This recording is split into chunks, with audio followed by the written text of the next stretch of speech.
Ini udah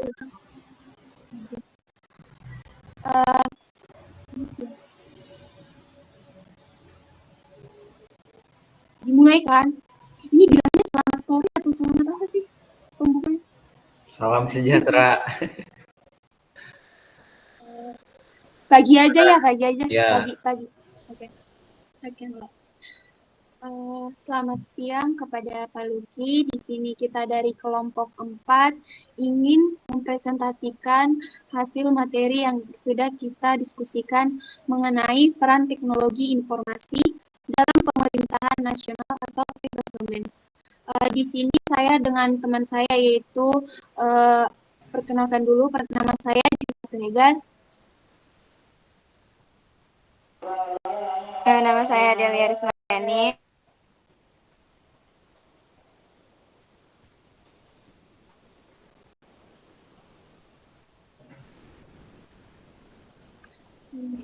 Ulang deh. Sesuai aja, sesuai urutan. Udah disesuaiin. Aduh. Ulang. Ulang deh. Si Yolanda kemana ngantuk? Yola ketawa mulu, gak tahu apa yang diketawain, anjir. Aku ulang deh, ulang ya. Udah? Yo. Udah direkam? 1, 2, 3 action. Judulnya mana? Oh, iya. Ulang. Please. Oke. Udah direkam?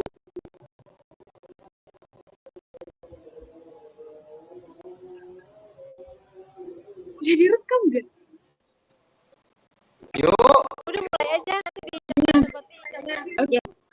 Selamat siang kami ucapkan kepada Pak Luki. Di sini kami dari kelompok 4 ingin mempresentasikan hasil materi ataupun diskusi yang sudah kami lakukan mengenai judul presentasi kami yaitu peran teknologi informasi dalam pemerintahan nasional atau e-government. Terlebih dahulu kami dari kelompok 4 ingin memperkenalkan anggota kami. Perkenalkan, nama saya Siti Dina Setiani dengan NIM 66702300028. Perkenalkan, nama saya Delia Rismayani, NIM 6670230024. Perkenalkan, nama saya Yolanda Masmure Manurung dengan NIM 099. Perkenalkan, nama saya Juta Siregar dengan NIM 6670230101. Perkenalkan, nama saya Siti Alia Arianti dengan NIM 6670230109. Nama saya Muhammad Rehan dengan NIM 096. Baik, sekian dari perkenalan dari anggota kelompok kami. Di sini kami akan langsung ke penjelasan mengenai materi kami. Kepada presenter bisa langsung menjelaskan materinya. Baik, di sini saya akan menjelaskan terkait teknologi informasi. Apa itu teknologi informasi? Jadi teknologi informasi atau disingkat dengan TI ini merupakan teknologi yang menggabungkan komputasi dengan jalur komunikasi berkecepatan tinggi untuk mengolah, menyimpan, dan juga mengirimkan data. Tujuan dari teknologi informasi ini adalah membantu manusia dalam memecahkan suatu masalah, terus membuka kreativitas, dan juga meningkatkan efektivitas dan efisiensi dalam pekerjaan. Fungsi dari teknologi informasi juga bisa meliputi menangkap dan mengolah, menghasilkan, menyimpan, mencari kembali, dan juga transmisi data. Contoh penerapan teknologi informasi ini dapat di berbagai bidang termasuk seperti bisnis, kehidupan sehari-hari, dan juga pemerintahan. Selanjutnya, peran teknologi informasi dalam pemerintahan nasional. Yang pertama itu ada pelayanan yang lebih baik kepada masyarakat. Pelayanan yang lebih baik kepada masyarakat ini merupakan peran teknologi informasi untuk membantu meningkatkan kualitas pelayanan publik dengan cara mengintegrasikan sistem informasi dan juga komunikasi. Hal ini sangat memungkinkan transaksi dan yang lebih cepat dan juga efisien serta memudahkan akses ke informasi dan juga ke layanan pemerintahan. Selanjutnya ada peningkatan hubungan antar pemerintah, pelaku bisnis, dan juga masyarakat umum. Teknologi informasi ini juga membantu meningkatkan hubungan antara pemerintah, pelaku bisnis, dan juga masyarakat umum dengan cara menggunakan teknologi seperti internet. Nah, hal ini nih bisa memungkinkan untuk transaksi bisnis yang bisa cepat dan juga efisien. Selanjutnya ada pemberdayaan masyarakat. Pemberdayaan masyarakat ini teknologi informasi ini membantu pemberdayaan masyarakat dengan memberikan akses ke informasi dan juga layanan pemerintahan yang lebih cepat. Dan ini juga dapat memungkinkan masyarakat untuk lebih aktif dalam berpartisipasi proses keputusan dalam pemerintahan. Selanjutnya ada contoh peran teknologi dalam pemerintahan. Yang pertama ada e-government. Teknologi informasi ini juga dapat membantu meningkatkan kualitas pelayanan publik dengan cara menghadirkan e-government karena e-government ini dapat memudahkan akses untuk pelayanan dalam pemerintahan seperti pelayanan publik. Selanjutnya ada pengelolaan layanan. Pengelolaan layanan ini dengan adanya pengelolaan pelayanan dapat membantu juga pemerintah dalam mengelola layanan dengan memanfaatkan teknologi yang canggih. Dan hal ini juga bisa memungkinkan pemerintah untuk memberikan pelayanan yang terbaik dan juga jelas dan cepat. Lalu yang ketiga ada penggunaan data. Teknologi informasi membantu pemerintah dalam mengumpulkan, memproseskan, dan juga menggunakan data yang akurat dan juga tepat waktu. Dan hal ini juga dapat memungkinkan pemerintah untuk membuat keputusan yang lebih baik dan juga efektif dan juga jelas. Selanjutnya ada penggunaan sistem informasi. Teknologi informasi ini dapat membantu pemerintah juga dalam menggunakan sistem informasi yang canggih untuk dapat mengelola kegiatan di pemerintahan. Dan juga ini memungkinkan pemerintah untuk memberikan layanan yang efisien. Selanjutnya akan dijelaskan oleh presenter lain. Oke, di sini saya ingin menjelaskan definisi government. Sebelumnya, government itu atau yang sama sekali disebut dengan pemerintahan elektronik didefinisikan sebagai penggunaan teknologi informasi dan komunikasi atau sering disingkat dengan TIK. Nah, itu digunakan oleh pemerintah sebagai alat untuk meningkatkan aksesibilitas, efisiensi, dan efektivitas dalam pelayanan publik, komunikasi, dan pengambilan keputusan. E-government ini juga mencakup penggunaan internet, teknologi digital, dan untuk memberikan layanan kepada warga negara seperti entitas pemerintahan lainnya juga. Namun, e-government ini juga tujuannya tidak hanya berfokus kepada masyarakatnya saja, tetapi tujuan e-government ini meningkatkan transparansi dan juga proses partisipasi yang bisa diakses secara cepat oleh masyarakat dalam menentukan suatu urusan ataupun pelayanan publik. Definisi e-government ini juga efisiensi yang artinya bisa mempercepat dan juga mempermudah proses administrasi serta pengambilan keputusan melalui otomatisasi yang dilakukan dengan digitalisasi juga. Yang kedua, dengan e-government ini transparansi, yaitu meningkatkan keterbukaan dan akuntabilitas dengan menyediakan akses informasi yang mudah dan juga cepat yang bisa diakses oleh masyarakat. Yang ketiga, government ini juga di dalamnya ada partisipasi, yaitu mendorong partisipasi aktif masyarakat dalam proses pemerintahan melalui platform digital yang sudah tersedia di dalam setiap pelayanan publik ataupun pelayanan lainnya. Selanjutnya,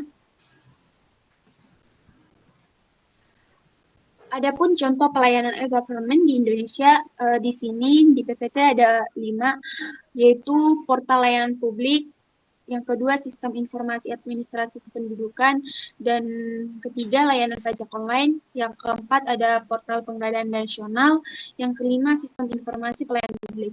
Contoh-contoh ini adalah sebuah platform ataupun sebuah website yang bisa digunakan oleh masyarakat yang digunakan dalam sebuah kepengurusan ataupun pelayanan publik yang mereka dapatkan. Ini disediakan oleh pemerintah supaya dalam pelayanan kepada masyarakatnya bisa diakses oleh masyarakat secara mudah dan juga secara cepat tanpa harus melewati beberapa urusan yang mungkin itu menggunakan waktu yang cukup lama. Dan juga di sini saya ingin menjelaskan ada pun contoh layanan publik yang sudah digunakan di Indonesia juga yang berbasis teknologi informasi. Yang pertama itu ada layanan aspirasi pengaduan online rakyat atau sering disingkat sebagai lapor. Portal ini merupakan sebuah website yang memungkinkan masyarakat dapat menyampaikan aspirasi, pengaduan, dan juga masukannya mengenai pelayanan publik secara online. Jadi, portal ini terintegrasi dengan berbagai instansi pemerintah, sehingga respon yang ingin disampaikan oleh masyarakat kepada pemerintahnya bisa digunakan melalui media ini. Yang kedua, ada juga sistem informasi administrasi kependudukan, itu sering disingkat sebagai SIAP, di mana sistem ini dikelola oleh Kementerian Dalam Negeri untuk mengelola data kependudukan secara elektronik. Melalui sistem ini juga, masyarakat bisa mengurus berbagai dokumen kependudukan. Jadi, prosesnya itu bisa digunakan melalui website ini tanpa masyarakat harus langsung terjun ke tempat pelayanan publiknya. Itu juga akan mempersingkat waktu dan juga bisa mempercepat proses pembuatannya karena masyarakat sudah bisa di seluruh wilayah mendapatkan aksesnya ini. Yang ketiga juga saya mengambil contoh yang terakhir, yaitu sistem informasi pengadaan secara elektronik atau disingkat sebagai SPE. SPE ini adalah sebuah sistem yang digunakan untuk mengelola proses penggandaan dan jasa elektronik. Sistem ini dalam proses penggandaan menjadi sebuah platform yang bisa digunakan masyarakat dan bisa berguna bagi sistem kepengurusan yang digunakan masyarakat juga. Government tidak hanya membantu dalam mengoptimalkan kinerja pemerintahan, tetapi juga meningkatkan kualitas pelayanan dalam masyarakat dan juga membangun kepercayaan publik terhadap pemerintah melalui keterbukaan dan responsivitas yang baik. Selanjutnya akan dilanjutkan oleh presenter lain.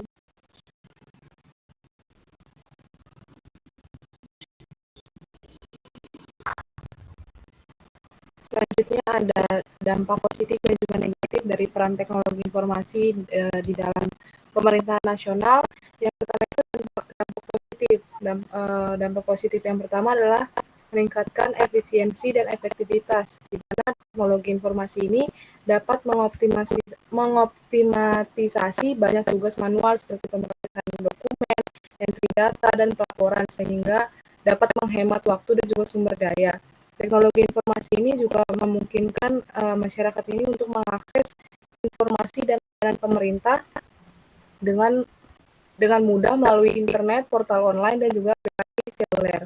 Nah, teknologi informasi ini juga memfasilitasi komunikasi dan juga kolaborasi yang lebih baik antara departemen pemerintah, lembaga, dan juga masyarakat. Yang kedua itu ada meningkatkan transparansi dan akuntabilitas, di mana teknologi informasi ini memungkinkan pemerintah ini dapat mempublikasikan informasi secara online sehingga meningkatkan transparansi dan juga akuntabilitas. Teknologi informasi ini juga memungkinkan masyarakat ini untuk terlibat dalam proses pengambilan keputusan pemerintah melalui forum online. Meningkatkan transparansi dan akuntabilitas ini dapat meningkatkan kepercayaan publik terhadap pemerintah. Yang ketiga itu adalah meningkatkan pelayanan publik, di mana teknologi informasi ini memungkinkan masyarakat untuk mengakses layanan pemerintah dengan mudah dan dari mana saja. Teknologi informasi ini dapat meningkatkan kualitas layanan pemerintah dengan menyediakan layanan yang lebih cepat, akurat, dan juga personal. Selanjutnya ada dampak negatifnya. Yang pertama itu ada kesenjangan digital, di mana yang kita ketahui bahwasanya belum semua orang memiliki akses yang sama ke teknologi dan juga internet, sehingga dapat memperparah kesenjangan digital dan juga sosial. Kurangnya keterampilan digital di kalangan masyarakat juga dapat menghambat mereka dalam memanfaatkan layanan e-government dan beradaptasi dengan era digital. Yang kedua ada keamanan cyber, di mana sistem teknologi informasi pemerintah ini masih sangat rentan terhadap serangan cyber seperti hacking dan lain-lainnya yang dapat mengganggu dari operasi dan mencuri data sensitif dan bahkan melumpuhkan layanan publik. Pengumpulan dan penyimpanan data pribadi oleh pemerintah ini dalam jumlah besar menimbulkan risiko pelanggaran privasi jika tidak dikelola dengan baik. Yang ketiga itu ada ketergantungan pada teknologi, di mana ketergantungan yang berlebihan pada teknologi ini dapat membuat pemerintah ini rentan terhadap gangguan sistem. Otomatisasi tugas manual dengan teknologi informasi ini dapat menyebabkan hilangnya pekerjaan dan keahlian di sektor publik. Hal ini dapat menimbulkan masalah sosial dan ekonomi, terutama bagi pekerja yang tidak memiliki keterampilan di bidang digital yang memadai. Selanjutnya,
Oke, selanjutnya membahas tentang manfaat pentingnya teknologi informasi era digital dan memahami peran teknologi informasi dalam pemerintahan nasional.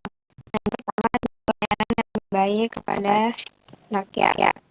Nah, apa aja sih contoh dari pelayanan yang lebih baik pada rakyat itu? Kayak akses informasi.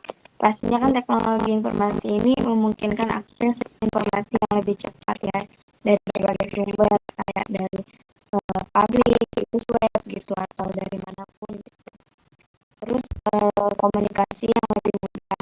Nah, teknologi informasi ini kan mengubah cara berkomunikasi dengan banyak ya, bisa menggunakan email gitu, pesan teks, jadi udah nggak kayak zaman dulu gitu, bahkan bisa melakukan panggilan video. Terus bisa juga meningkatkan motivasi dalam belajar gitu, kayak pemanfaatan teknologi digital ini secara efektif untuk mencari informasi gitu di mana-mana, kayak banyak kan guru atau apapun yang udah nyari informasi itu, jadi teknologi informasi ini. Terus peningkatan hubungan antara pemerintah, pelaku bisnis, dan wartawan. Maksudnya kayak meningkatkan kemudahan transaksi berbisnis ya.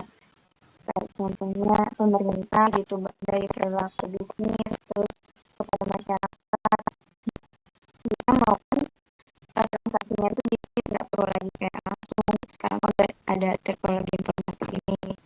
Dan selanjutnya ada pemberdayaan rakyat melalui isu yang mudah diperoleh. Nah, kayak tadi udah dijelasin ya sama teman-teman saya, pemberdayaan masyarakat itu kayak pemanfaatan teknologi informasi yang memungkinkan masyarakat ini untuk lebih mengakses informasi lebih mudah gitu dari teknologi informasi tersebut. Dan bisa kita mau tahu tempat tersebut buka atau enggak, bisa langsung lihat di HP gitu. Disediakan kayak 24 jam toko tersebut buka gitu, jadi masyarakat itu udah tahu gitu, nggak perlu lagi datang ke suatu tempat tersebut. Selanjutnya ada pelaksanaan pemerintah yang lebih efisien. Nah, yang udah dijelasin tadi itu udah nyangkup ini ya, manfaat teknologi informasi, dan pemerintah juga udah memberikan informasi dengan sebaik-baiknya. Terima kasih. Nah, selanjutnya kesimpulan dari peran teknologi informasi dalam pemerintah nasional itu dapat kita simpulkan dari hasil presentasi dari kawan-kawan saya. Itu ada beberapa manfaat, banyak beberapa manfaat dan juga banyak juga tantangan bagi pemerintah gitu. Nah, salah satunya tadi ada yang namanya transparansi dan akuntabilitas. Terus juga pendapatan akses informasi secara cepat. Namun di balik dari itu tantangan terberat bagi pemerintah yaitu peretasan. Seperti yang kita ketahui, jumlah peretasan di pemerintahan itu lebih dari 3.000 untuk 2023 kemarin, 3.000-an lebih gitu. Jadi selain dari government ini baik untuk menciptakan sebuah pemerintahan, untuk menciptakan pemerintahan yang baik, itu sulit bagi pemerintah Indonesia untuk penerapan dan juga pemerataan terhadap government ini. Pada kesempatan ini, bagaimana kemudian pemerintahan yang telah dipaparkan oleh kawan-kawan saya, itu pemerintah itu harus memiliki perencanaan yang matang, komitmen dari semua pihak. Gitu. Jadi dari pemerintahan si A dan si B ini harus terus kesinambungan gitu, atau tidak ada bertolak. Nah, serta kebijakan yang mendukung dalam perkembangan teknologi dalam pemerintahan. Terus juga ada sekarang isu yang hangat-hangatnya, yaitu tentang undang-undang penyiaran. Itu menjadi salah satu kebijakan yang tidak disetujui oleh masyarakat. Nah, itu salah satu tantangan pemerintah dalam penerapan e-government gitu tuh. Mungkin itu saja. Nah, terima kasih.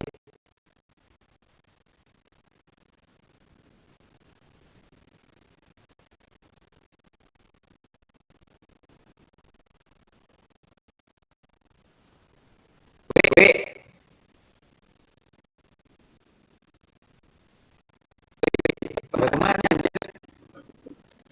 Oke, sekian dari presentasi kami. Terima kasih untuk teman-teman yang sudah menjadi presenter pada pemaparan materi ini.